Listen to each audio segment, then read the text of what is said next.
L'avenir, vous me posiez la question tout à l'heure de l'avenir de l'hospitalité dans le diocèse. Difficile, c'est une question extrêmement difficile, parce que la raréfaction des pèlerins, la raréfaction de l'auditoire dans une église, la raréfaction des personnels de santé capables d'eux, tout ça, ça pose interrogation. Est-ce que dans 5 ans, il y aura encore 240 ou 300 dossiers de pèlerins malades? Je ne sais pas. Je ne sais pas. Donc l'évolution, il faut aussi l'imaginer, soit vers une stabilité des nombres, soit vers une diminution des nombres avec tout ce que cela implique. Et c'est une réflexion, on verra. On verra. Bon, enfin, en tout cas, mes collègues m'ont demandé de continuer l'année prochaine d'être, entre guillemets, le responsable ou le coordonnateur. Je pense que j'accepterai, mais là aussi, ce sera un scoop pour vous, je vais essayer de demander au conseil d'administration de scinder la part de responsabilité du médecin dit responsable, parce que on ne peut, enfin pour moi ce sera difficile, et on en a parlé avec d'autres collègues, c'est difficile de passer du temps, c'est vrai que ça prend du temps, depuis avril, de choisir les dossiers, de répondre aux familles, de faire les enquêtes nous-mêmes, parce que les familles ne le savent pas, mais on est obligé de contrôler, entre guillemets, enfin c'est pas contrôler, mais ni vérifier, mais c'est se faire son idée propre.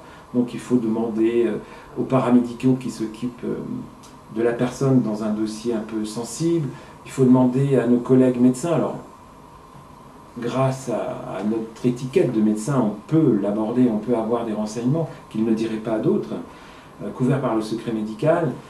On peut avoir des idées aussi avec le passé hospitalier de la personne qui est déjà venue dans le cadre de l'hospitalité à Lourdes, donc qui est connue de l'équipe. Donc on peut avoir des éléments de réponse à nos interrogations.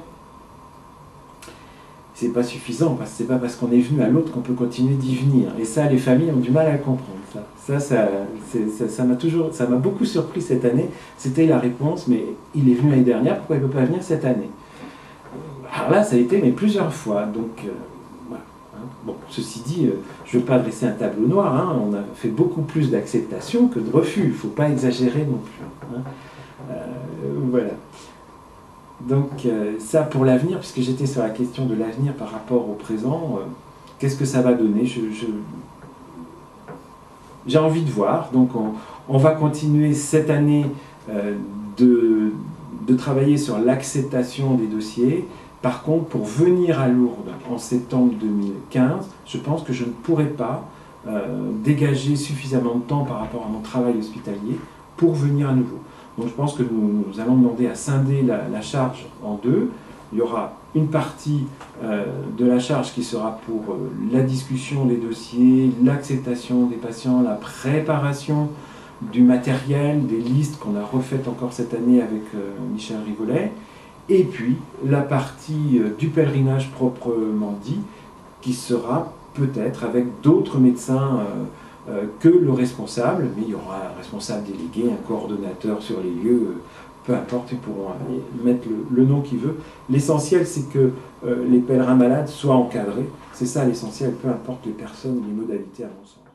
Tout à l'heure, j'ai dit qu'il y avait des infirmiers, il y avait environ 14 infirmières et un infirmier, ou dont un infirmier, mais je pense qu'on ne fait pas une place assez importante dans l'hospitalité du diocèse aux autres paramédicaux. Hein, c'est-à-dire que les kinés ne sont pas étiquetés comme kinés, or on en aurait besoin, je pense. Deuxièmement, donc pharmaciens, pourquoi pas, pourraient aussi nous apporter leur expertise. Mais je pense notamment au kiné. Je pense que le kiné, moi, il me manque dans ce pèlerinage un kiné pour m'aider, et notamment, puisqu'on parlait des problèmes d'acceptation des dossiers, de savoir s'il y a des possibilités de kinésithérapie respiratoire, digestive, ou sur certains membres membre inférieur, membre supérieur ankylosé, je pense que ça pourrait peut-être nous aider à prendre plus facilement des personnes. Voilà, hein, et alors comme dans l'avenir, certainement on va s'ouvrir encore plus aux handicapés, tant psychiques que physiques, je pense qu'il faut faire attention à ça. Voilà. Merci beaucoup. Merci beaucoup.